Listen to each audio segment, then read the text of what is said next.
So here, like East Asia Econ, some very basic things we do with the data. One is you get rid of that year-to-date stuff. The second, you do a seasonally adjustment, and so there's seasonally adjusted data is all available. There's two other things I think are sort of useful about what we do or what I do. So as part of this process of processing all of the data, like we work out like sort of very standard ratios in terms of what's useful to be looking at. So for example, we might saying the trade surplus in China is 100 billion US dollars, like it sounds big, but is it really that big? What you really want to be looking at is that relative to the size of the economy. Like, is it large as a percentage of GDP or is it small? Now, again, like you can take the data from the National Bureau of Statistics, you can take the data from the Customs Service in China, which is where the trade data is published. You can then go to the National Bureau of Statistics website and get the GDP number, and you can work out the ratio yourself. That takes time for people. So one of the things we have on the website is all of that is available as available in terms of standard. And then the final thing, which I think is helpful in this, is to build regional context, right? So you're not just you can look at China, you can look at developments in Japan relative to their own history,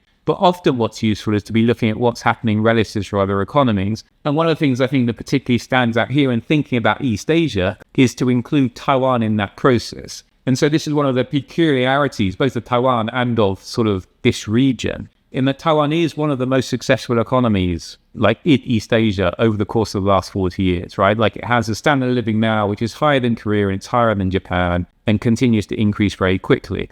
And yet, if you look at most of the international databases, like I'm reading a book by like Kenneth Rogoff, right? This book about the US dollar, right? And in that, it talks a bit about Korea and it talks a bit about Japan in terms of developments in East Asia. He never talks about Taiwan. And maybe he doesn't think Taiwan is important. But I think one of the reasons Taiwan tends to get ignored in a lot of these international comparisons is because the IMF doesn't really publish data on what's happening in Taiwan. Like it's not in the UN, it's not in the IMF, it's not in the World Bank. You get some data from the Bank of International Settlements, particularly on exchange rates, which is very useful.